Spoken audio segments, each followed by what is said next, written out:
Hello again. I just wanted to cover the seasonal update to 2042. The last video I made was quite a while ago. If you are at all curious about why it's been so long, stick around to the end of the video. For now, I'll just say if you are new here, please subscribe. Due to the way YouTube decides who can get monetized, I need to hurry up and get to 1,000 subscribers before the year is up. It's an uncontroversial statement to say that 2042 had a terrible launch, one worse than arguably any previous Battlefield.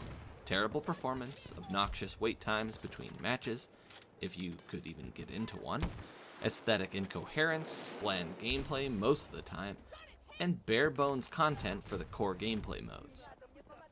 It had some positive qualities, but they were completely overshadowed. But at this point with the updates, the game has seen the most egregious problems smoothed over.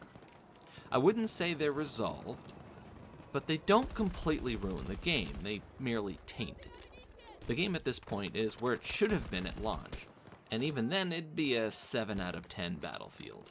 In somewhat positive news, the patches just before the new season made the gunplay better, and put the 4 portal maps into a 64 playlist with all of the base maps. The new season itself brings in fairly high quality content. There's just not enough of it. If what Jeff Grubb of Giant Bomb says is true, that there is a skeleton crew working on this title at DICE, I hope EA sees that people like the new content and want more of it, and decide to give additional resources to 2042's future content. My views on the content is as follows. The new map is fantastic, the new specialist is fun, and the new marksman rifle meaningfully contributes to the game's meta. I've not yet tried the helicopters, the smoke launcher, or the crossbow, but I'll get to them. To keep from burning out on the small amount of new content that's in the game, I've been alternating between the Exposure 24/7 playlist and the Exodus playlist, which along with said new map's 64-player version, it also has the superior 64-player versions of the base maps and the 4 remake maps found in Portal from Battlefield 3 and Bad Company 2, bringing in the map count to a much healthier 12. For those coming into this game after a long break, I suggest you do the same if you want to get the most out of the game. So in conclusion on the season itself, it's good, but far too scant, and I hope we won't have a significant wait for more content, and I hope that there's more of it next time. If you're wondering why it's been 7 months since I've uploaded, there are a few reasons. However, I suspect that the biggest reason might be a surprise. If you think it's because 2042 had a terrible launch, you would only be partially correct. That certainly had an impact on my motivation, which compounded the real problem, the very way I make videos.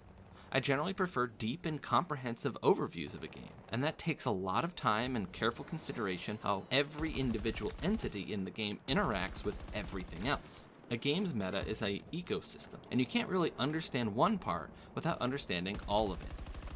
The previous 2 games I've covered, Battlefield 5 and then Battlefield 4, are both games that no longer see updates.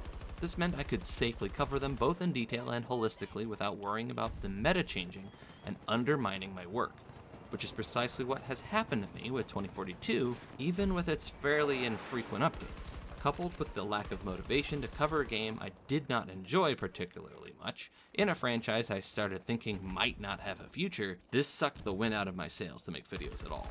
To make matters worse for the video work, I had some personal and day job related obligations pop up that ate up my time I could have otherwise put into video creation.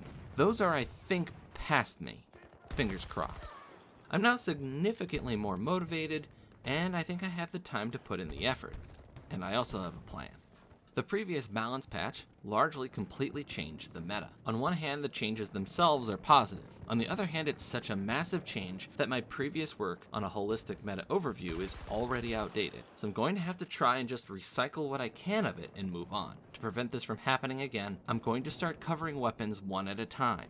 My intention as of writing this is to cover the new BSV-M first, since it's the first new weapon in the new season to unlock, though this is subject to change. I also have a Battlefield 4 hardcore video that's basically been at 75% completion for a long time. That will hopefully be the following video. I'm going to try and alternate between 2042 and content for other games going forward.